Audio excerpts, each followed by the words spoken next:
Well, hello, ladies and gents. It is the Friday edition Mostly of gents. my. Let's be Yep, honest. you're right. I know nobody, no ladies are clamoring to say yes on a Friday. It is my favorite show to do, whatever it's called. I'm Steve Buchanan here with Matt LaMarca. We are here for the next 40 minutes, 45 minutes or so to talk about tonight's baseball slate from a daily fantasy perspective, from a sportsbook perspective. Maybe we'll go on a couple of tangents or two that have nothing to do with baseball. You never know what you're going to get with this show. That's why it is the highest rated show that DraftKings has on during the 5 o'clock hour, because it's the only show that DraftKings has on during the 5 o'clock hour. Matt, we missed you last week. We were just talking before the show. You were at Citi Field with your pops going to opening day. Good times were had by all, I assume, especially with the Mets doing so well in that game. Yes, we had a great time. The only complaint, to sound like an old man, is just how friggin' expensive parking is. Oh, $30 they banged me for. Whatever. Dude, what are you I'm with you. That's a mega box of trading cards. You know what I mean? Like, and I can get some money back out of it. The $30 parking, once that's gone, it's gone. You're never going to get that back. Gone.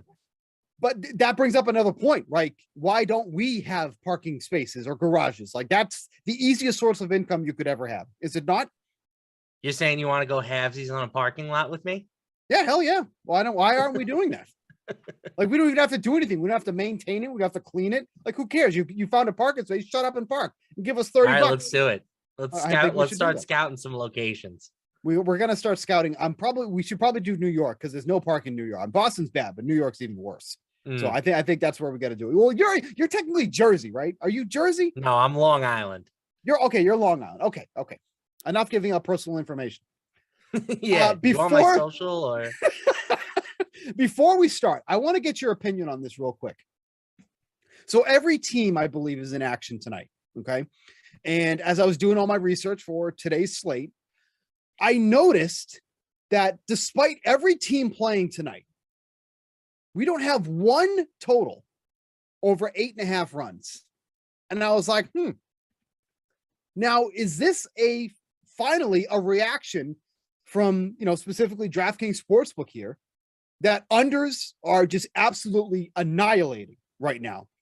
Coming into today, they're hitting at or just below a 60% clip since opening day.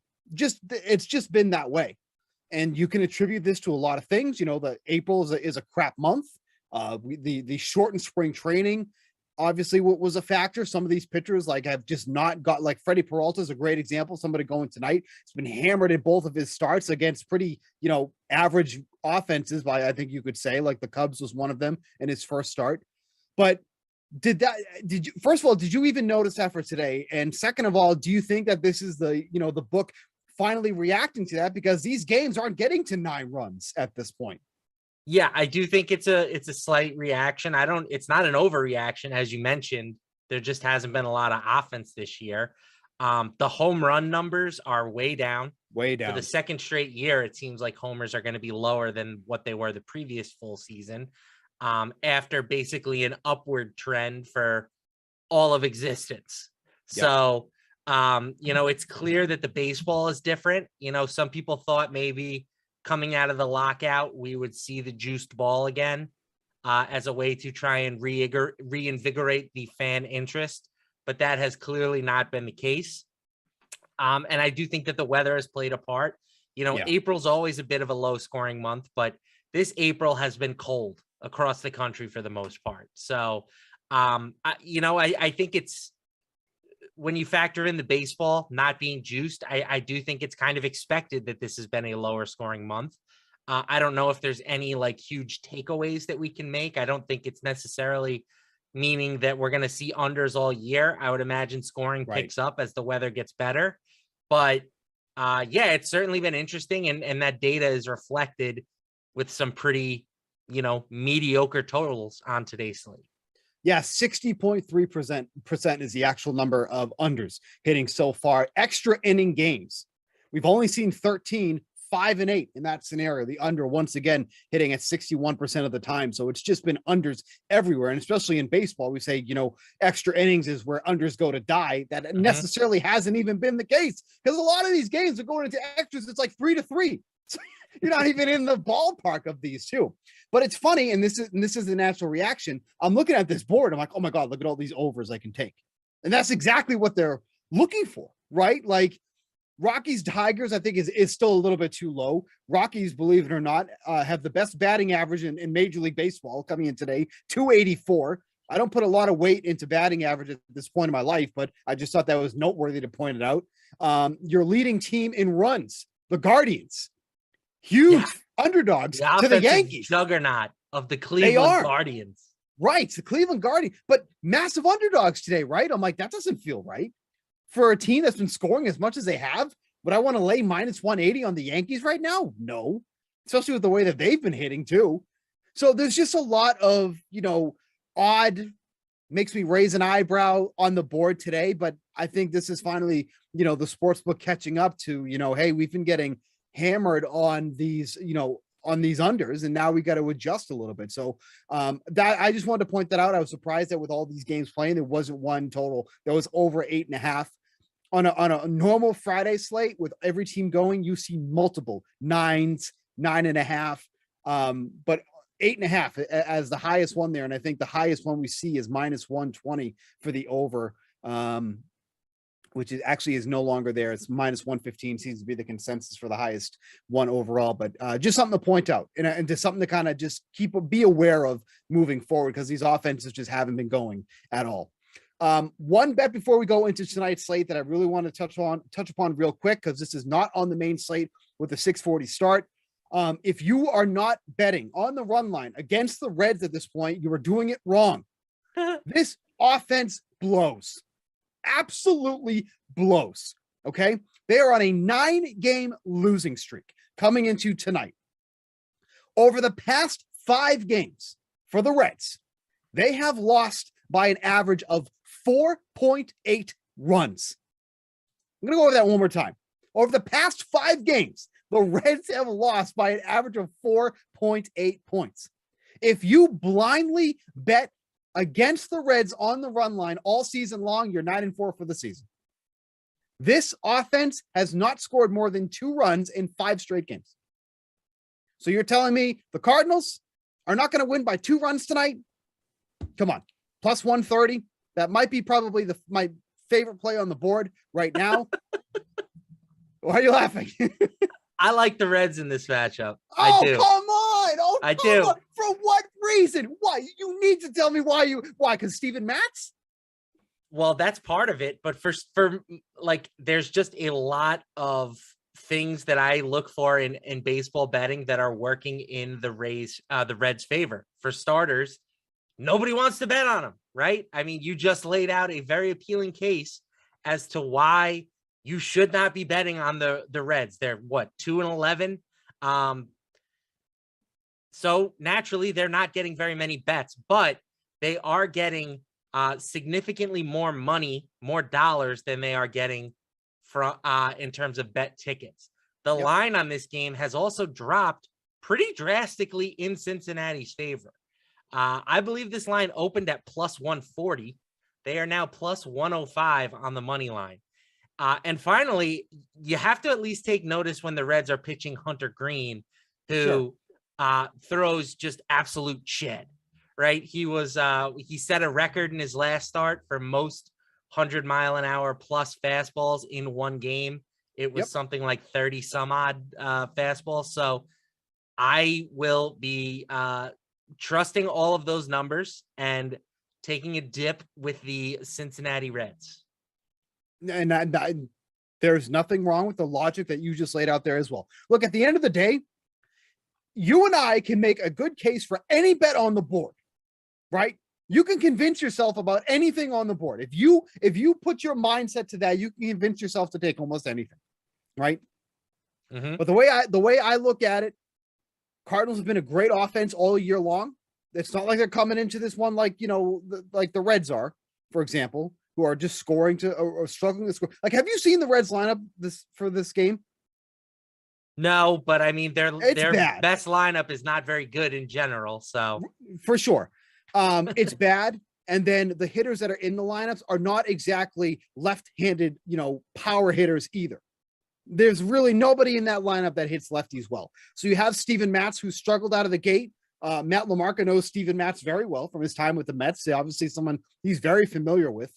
But I just get like Hunter Green was the only pause I gave this because he's been, he is a talent of his own.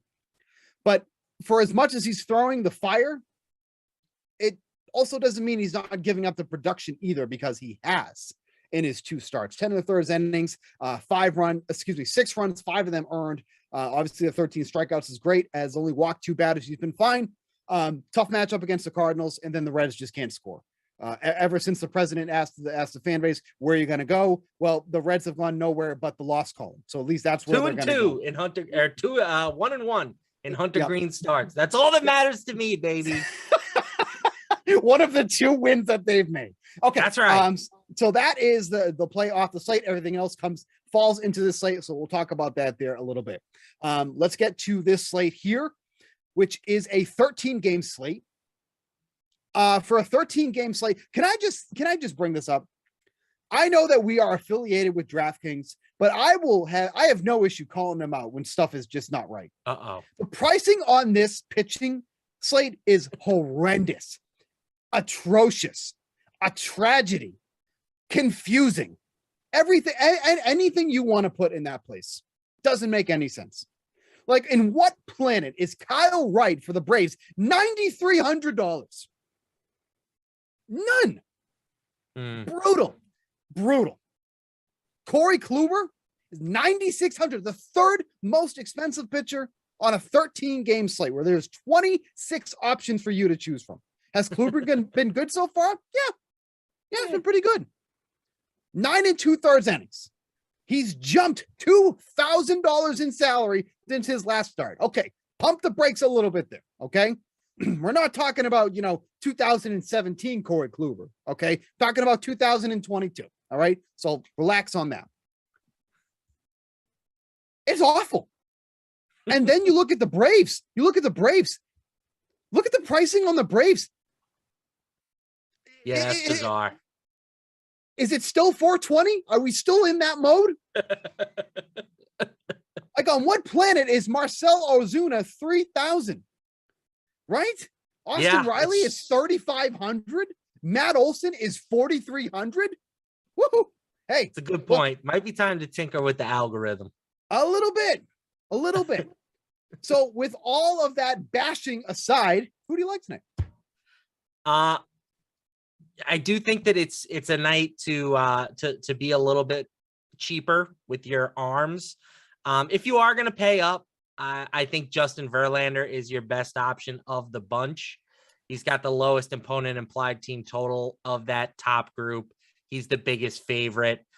He's got, significant strikeout upside, and he pitched very well in his last outing. He's been good in general this season, but 8 innings, that's length that we don't typically see from a starting pitcher in 2022.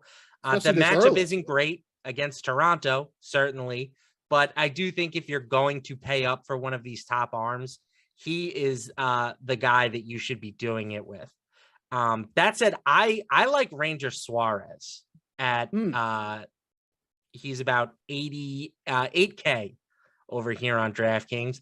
He was hit hard by the Mets in his first game. He bounced back a little bit against Miami, but I'm not willing to write this guy off just yet. He was insanely good last year, be it as a reliever or as a starter. He had a, sub-2 ERA in both roles. So I think just because he's had a little bit of a bumpy start to the year doesn't mean that we should be looking to abandon ship quite yet. And this Milwaukee team is definitely one of the more strikeout prone in baseball. So I think this is a nice spot to sort of jump back in on the Ranger Suarez Express. Suarez was such a nice, I don't want to say find because they obviously had him, but like he was a nice addition to the rotation in the second half of last year. And I was excited to see what he could do over the course of a full year in that rotation because that's where he was slated. Now, that start against the Mets, you look at the numbers from there, that to me says that was not really all Suarez. 10.13 ERA, but the expected FIP was 4.91. We're talking about almost a 5-run difference, right? That's a big difference. If it was a 10 something ERA and then he had expected FIP of 8 something, okay, so we can mostly put the blame on Suarez. When we're talking about over a 5-run difference, there's something to be said there. Then his last start against the Marlins, 3.6 ERA, expected FIP of 4.5. So he actually got a little bit lucky in that one. But like nothing he's done in those games screams, okay, this guy is regressing this year. Still getting some strikeouts there. I'll bet over a 7 2/3 innings. His command is usually pretty good in that as well. And now, like you mentioned, he's facing a Brewers team who is not exactly strong against lefties, and they've been striking out against lefties a lot. So 8,000 for this, I think, is a fair price. It's one of the pricings that I was like, oh, that's actually not bad considering the abomination we have in front of us for pricing. Suarez is totally fine with me tonight. I do like that play a lot. Milwaukee is on a 4-game winning streak, but when 3 of those wins come against the Pirates, I can't exactly say that they're on a solid winning streak. I like Reed Detmers a lot tonight, and he's really way down the board here at 7,700. Now his numbers aren't pretty either, but he's facing arguably probably one of the worst offenses in the league in the Baltimore Orioles, who historically, when you look at that lineup, is actually, they have a lot of good bats against lefties, like Mancini, Hayes. Who else am I missing? Mullins can hit lefties well. Anthony Santander, Mountcastle, but it just hasn't happened thus far. Coming into this game, their K rate against lefties, and this is over already 190 plate appearances, is over 30. Like they are striking out against lefties a lot. So you have a young arm in Detmers coming up, one of the more highly touted prospects in the Angels system. Look at the 2 matchups he's had already: Rangers and Astros. First and foremost, 2 teams that just don't strike out anyways to begin with. 2 offenses that are obviously very good. The Rangers are going to score 11. They're going to give up 20. They hit him hard in this last game. 3 1/3 innings, 5 runs allowed, 6 hits, but he was able to strike out 5. So now you put Detmers in LA against the Orioles, just went across the country, 7,700. I love this spot for Detmers. I can't get a good grasp on if he's going to be popular tonight or not. He may just because he's going against the Orioles, but on these massive slates, where there's 26 pitchers available, I don't think that the ownership is going to be resounding enough that you can't use him in both cash and tournament games. Yeah, I don't think he's going to command a ton of ownership. I'm seeing roughly like 40% for Verlander. Yep. But then nobody else is going to be above 20. I think it's going to be pretty spread out. And Detmers, right now I'm seeing projected for around 12% ownership. So that seems perfectly reasonable to me. I want to add another name here, Michael Kopeck, who is 8,400. A former big-time pitching prospect. He was ranked number 31 overall at one point per Fangraphs. He hasn't really been healthy, right? He missed the pandemic season, obviously, with no minor leagues. He is dealing with, recovering from an arm surgery, but he's now back. He's coming off a really nice outing in his last start. The numbers on him so far are great to start the year: a 1.0 ERA, a 2.95 FIP. The strikeout rate is probably not as high as you would like to see. He's got just 8 Ks over 9 innings, but I think that this is a talented guy that we can sort of still get in on the ground floor with here. And against the Twins, no less, who have been struggling out of the gate. This is not what they were expecting with this Twins team. This is why Carlos Correa wanted the opt-out after the next 2 years, because if things go awry, he's out. I still think he's opting out at the end of this year, but that opt-out is there for him. Yeah, Kopeck was a huge, highly touted prospect in the Red Sox system, was traded over to the White Sox in the Chris Sale trade, and now he's trying to getting his feet wet here in the rotation. We saw him come out of the bullpen last year for the White Sox, but this is also a great matchup for him. And you're totally right. Like we're not unlocking his full potential. Like if you look at his numbers in the minors, his K9 was always like 11 and a half, 12 something, like he even reached 13. I think it was in double A at one point. Like it was 13 and a half in the majors last year. So the guy can clearly strike dudes out. Right. So obviously that hasn't come yet. But now we have a Twins team who has one of the highest K rates in the league against righties thus far, 24.5%. This might be that matchup that we kind of see more of that Kopeck that we've been more acquainted to in the past. So if you use him and you kind of run it back here with Detmers, if I can find him again, here we go. You got over 4,200 for the rest of your lineup. That is awfully cozy, especially if you want to take the abomination that is the Atlanta salary against Trevor Rogers, who I love Trevor Rogers. He's looked bad. He's looked bad in the first two starts. I was convinced that his last start against the Phillies was going to go under, even at Coors Field. It was at 11, just going with that whole mentality with the unders have been crushing. And that's like one of the 3 games that have gone over the total the entire year. He gets absolutely annihilated by the Phillies lineup, which, you know, at the end of the day, that's fine. If you're going to get annihilated by the Phillies lineup, whatever, like they're a damn good lineup, 1 through 6. But Rogers has just looked, he doesn't look ready, in my opinion. Like, I don't know if you've seen him pitch at all, but it looks off, because at the end of last year, he was flying under the radar so much. It's like, this dude is mowing people down, but it just goes with the whole Miami thing.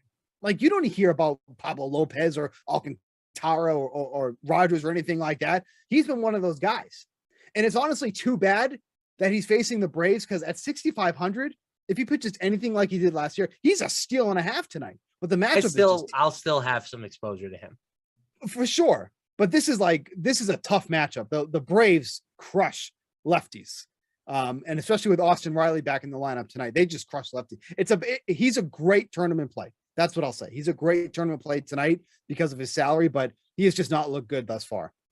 Yeah. And another team or line that has had some movement, right? The total's down to 8 runs. The Braves were minus 170. Now they're closer to like minus 145, even minus 140 now. So I think there has been some sharp activity saying like, okay, Trevor Rogers, yes, he's had a couple of bad starts, but the guy is a good pitcher. I mean, he was an all-star last year, Dave. Yep. So I think that this is kind of a really nice buy low spot. I'll be overweight to the field on him. Looking at offense for tonight, probably one of my favorite stacks tonight is the Giants visiting the Nationals, going up against Patrick Corbin, who, let's shout the guy out, hasn't given up a home run in 2 starts. That's a massive accomplishment for Patrick Corbin, but he's at home where the majority of those home runs were allowed last year, and being a lefty against the Giants usually hasn't gone well for opposing hitters, and they make that lineup, they cater to that with the guys that they have. Austin Slater leading off.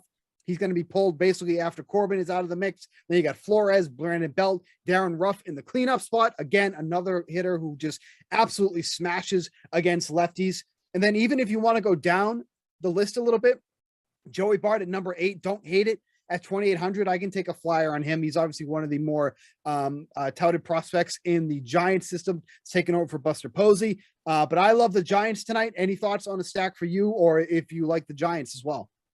Yeah, the Giants, my only thing is the Giants are probably going to be one of the highest owned teams on this slate. And given how unpredictable offense has been to start the year, I might be looking to go a little bit more off the wall with some of my teams today. So I really like the Mets, and I promise not a homer pick. But the Mets have they rank 3rd in WRC plus against right-handers to start the year. And now they head out to Arizona, which maybe that's not quite the hitter's paradise that it has been in the past, but it's certainly better to play in the desert in April than it is to play at Citi Field.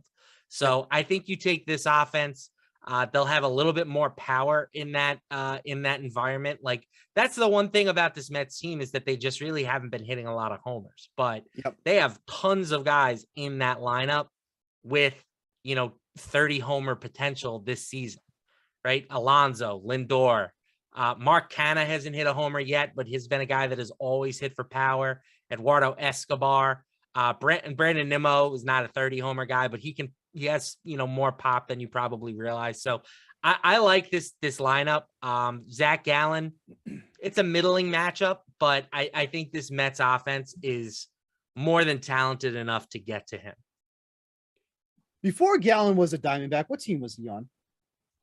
I can't remember. Was it the Marlins? I do believe he was a Marlin. It was a Marlin. Okay. I don't know why that just popped in my head, but I mean, he's with the Diamondbacks almost his entire career, but I knew he was with another team before that. Gallen is, I don't hate that play at all. That actually hadn't even crossed my mind about going against Gallen. The Diamondbacks have been atrocious offensively, except for the past couple nights against the Nationals. They put up a couple of double-digit runs in those games, but they've just been abysmal otherwise, whereas the Mets are just rolling offensively. And like you mentioned, like Canna hasn't even hit for power as of yet, and he's hitting near the bottom of that order, along with like Escobar, some of the additions that they made. We don't have a lineup as of yet, but that's not a bad play there for tonight. I also don't mind going with the Rockies tonight against Tariq Skubal, who is a home run connoisseur, loves giving up those home runs. 36 last year for old Skubal. And the Rockies, now you and I, Skubal Ruben. Yeah.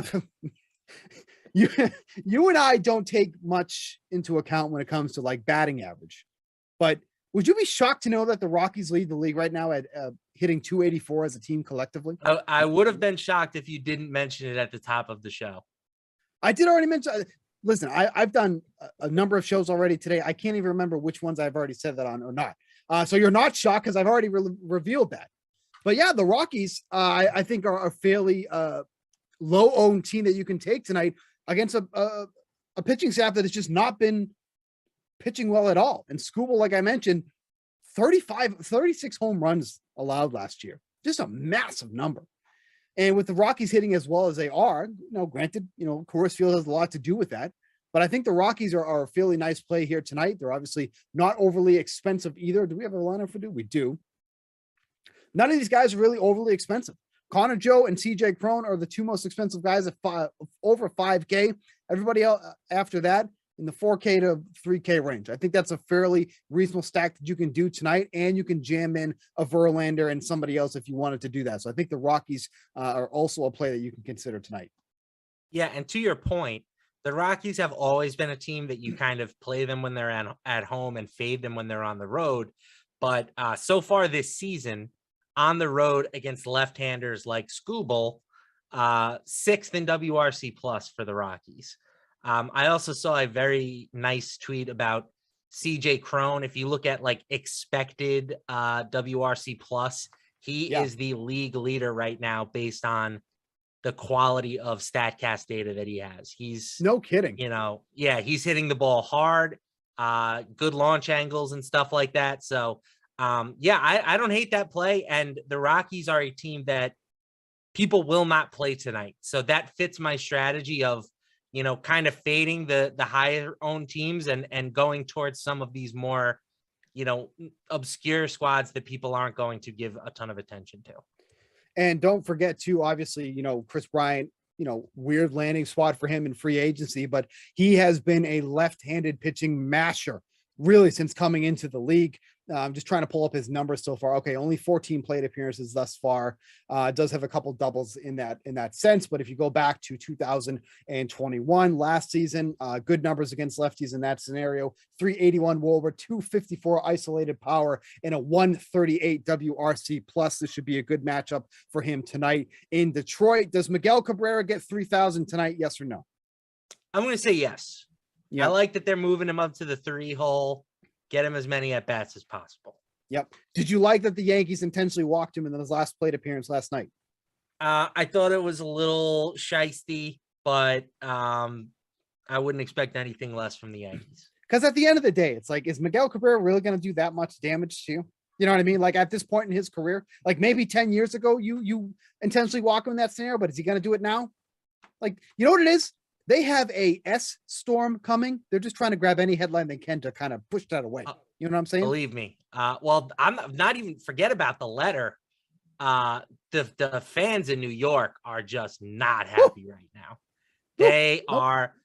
I'm telling you, when you listen to some sports talk radio, you get the Met callers who could not be happier, and the Yankee fans act like they haven't won a game all year. It's been rough. And we have one of the biggest Yankee haters on board on DraftKings now, Jared Carrabis, one of the biggest Yankee haters around. That's massive Red Sox fan. Hear about it a lot here in the offices and around these parts with Carrabis in the mix now. Any other stack that you are interested in tonight? There's a lot of late games tonight after the 8 o'clock hour. It's about 6 games starting at 9 o'clock or later. Is there anything else that you kind of have your eye on? You want to just jump over to the sportsbook side? So I have one quick idea. And sure. I love ideas. We talked about the pitchers and how Justin Verlander is going to be the chalk. If you're not playing Justin Verlander, yep. How about stacking up the Toronto Blue Jays? Maybe a little leverage play. So if you're betting on Justin Verlander to not be good, the odds are is that the Toronto offense will be part of that, right? Unless you want to say, I don't know, he gets injured or something, which hopefully doesn't happen. But this is a night where you can grab Toronto, one of the most explosive offenses in all of baseball, and they are going to carry zero ownership. So I always like to look for opportunities like that. If Toronto can get to Verlander and you happen to not have him in your lineup and have the Toronto bats, that's a pretty nice formula for shooting up the leaderboard. Can I ask you a question? And myself and Matt Meiselman talked about this last week when you were off the show.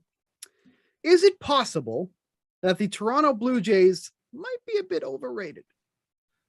Well, I don't know if I was talking to you about this, but they were my biggest bet this offseason was Toronto Blue Jays under.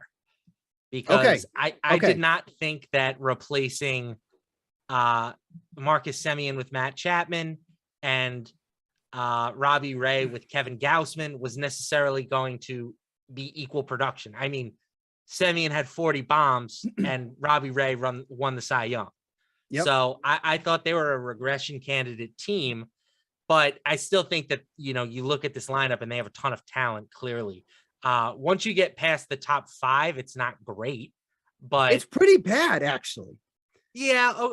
Okay. Yeah. I mean, I guess Zach Collins being the number 5 hitter probably wasn't in their plans at the beginning of the year, but I still think that this is a team that when all is said and done, they're going to be among the best offenses in baseball. And what really hit me about that point is I was watching a game last week. The Blue Jays had the bases loaded with George Springer up, but on those bases was Zach Collins, Santiago Espinal, and Bradley Zimmer. And I said, this is the Blue Jays? This is that powerhouse team that everybody's talking about. Granted, they had the bases loaded and George Springer's at the plate, so that's fine. But like the bottom half of that lineup, especially with Teoscar Hernandez out, is really kind of bad. I mean, and like this is we the all team can't that, be the Dodgers, Steve. I get it. But for a team that was like, oh, this team might win 100 games, blah blah blah, and I'm like, well, this one. Yeah, I never bought that. I never bought that, but I was more concerned about the pitching than I was about the offense. And really, one quick point too. This is like a little tangent going on. Bringing Kevin Gausman over to the Blue Jays, I hated that move. Yeah, because he reinvigorated his career, with the Giants. But what's the biggest difference between where he was then to where he is now? When he was an Oriole, he was getting smacked all the time because you're facing you're facing all these teams in these tiny ballparks. Now you go over to San Francisco, one of the best pitcher parks in the league. Of course, you're going to start pitching better. When you have 90 more feet in the outfield to keep in those bombs that you'd usually be giving up at Yankee Stadium or whatever. So when he came over here, I said, I think we're just going to get more of the same when he was with the Orioles. We should be fair to Gausman because the guy has been phenomenal to start his tenure with Toronto. Yes. He's got a 2.89 ERA, but a 0.70 FIP. Yep. Right. He's got a 2.89 ERA with a 4.12 BABIP. Yep. You know how hard that is to do? So I think things are going to work out for Kevin Gausman, regardless of what stadium he's pitching in at this point. But the thought that they would replace Robbie Ray with him, I did expect there to be some slippage. And it turns out I might not have been right about that. But the amount of things that have to go right for a team to win 100 games, you have to stay healthy. You have to get production from unexpected sources. It's just, it's hard to do. Yep.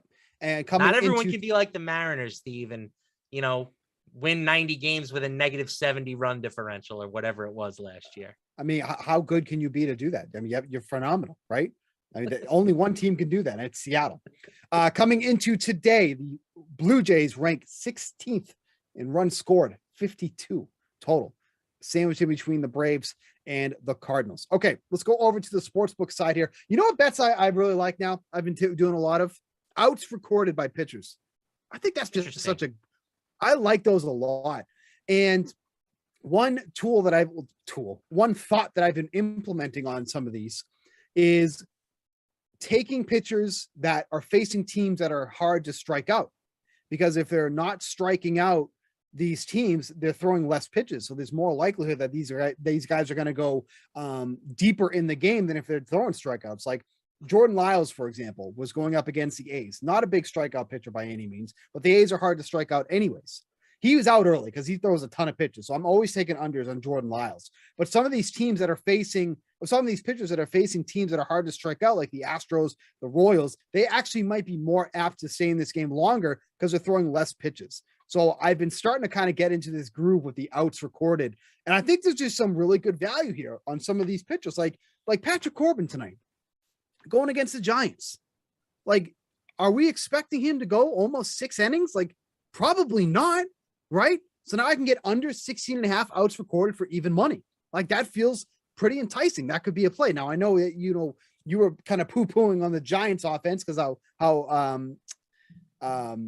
what's the word I want? Inconsistent the offenses have been, but like, to me, 16.5, I could see an under on that. I mean, certainly the numbers are in your favor when you look at his previous starts this season, right? 5 1/3, 2 2/3, and 4 innings. So, right.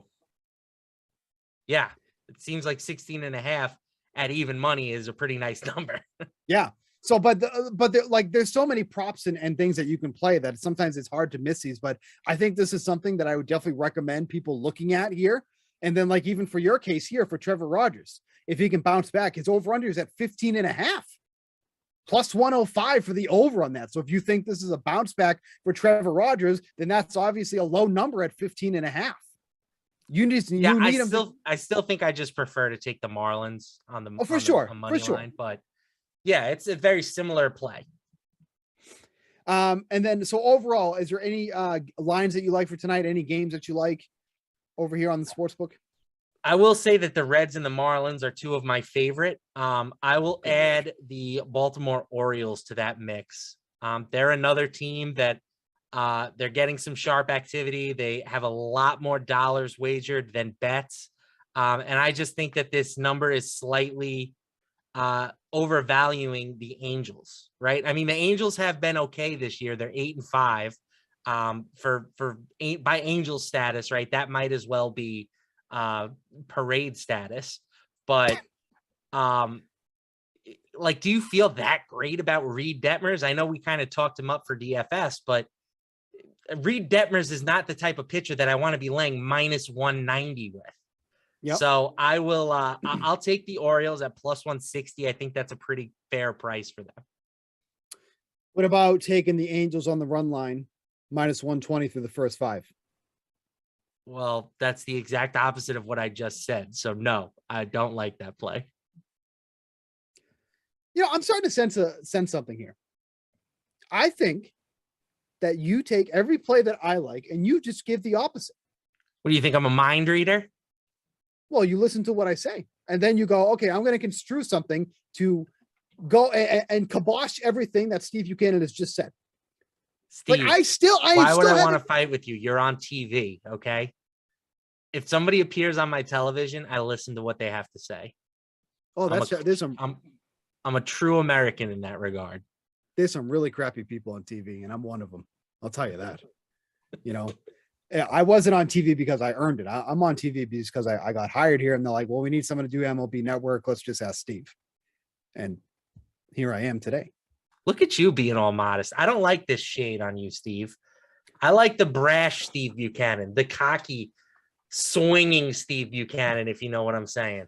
You know what what I would recommend? We should do this show in the middle of the week. It's Friday for me. I'm about to be off in 5 minutes. I got a weekend. There's nothing to be angry about. If we did this show on a Tuesday, I'd be calling you. We'd have to put Eamon on the bleep button. You know what I mean? He wouldn't be able to know. He wouldn't know what to do. I'd be off this show. You can't do the show anymore. You're swearing too much and you're saying too many mean things. Friday, dude, everything's cool, man. Day's almost over. What do I care? Okay. That's all. Let's do the show on a Tuesday one time. Let's see how it goes.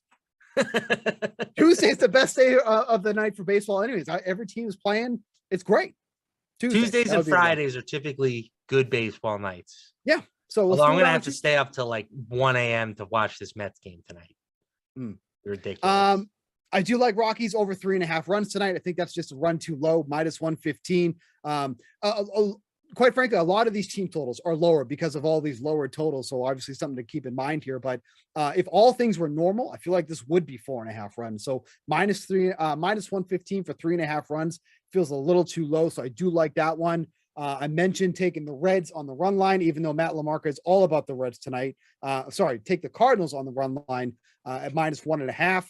Nobody wants to bet the Reds. I understand, but this offense just stinks. And especially against lefties, that lineup that they're rolling out, if it wasn't for Tommy Pham, holy hell, I don't know who could hit a lefty in this lineup at this point. Any other plays you like tonight? Any strikeout props maybe we could do? Anything else you like? Yeah, that could be fun. Let's take a look at some strikeout props. Okay. And then we can end the show because it's Friday. I'm done with this. I'm over it. Strikeouts. All right. I'm gonna go with Freddie Peralta over 6.5 Ks. Oh no! He's been getting crushed. He's been getting crushed. Was that gonna be your play, but on the under? I wanted nothing to do with Freddie Peralta. I wasn't even gonna mention as an under. All right, let's take a look. Okay, 7 innings. So even though Freddie Peralta has been hit hard this season, right? A 474 batting average on balls in play. He's still striking out 13 guys per 9 innings. Now, granted, it sounds like that's the only way he can get outs. But he was over 12 strikeouts per 9 innings last year, 14 in 2020, 12 in 2019. This is a strikeout arm.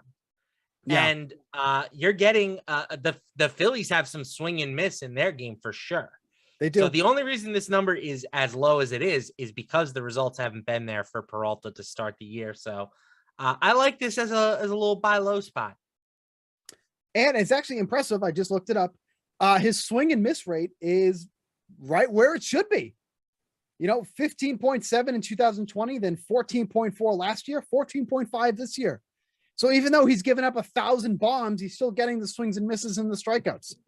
I want nothing to do with it. I'm not playing that personally, but I see the logic.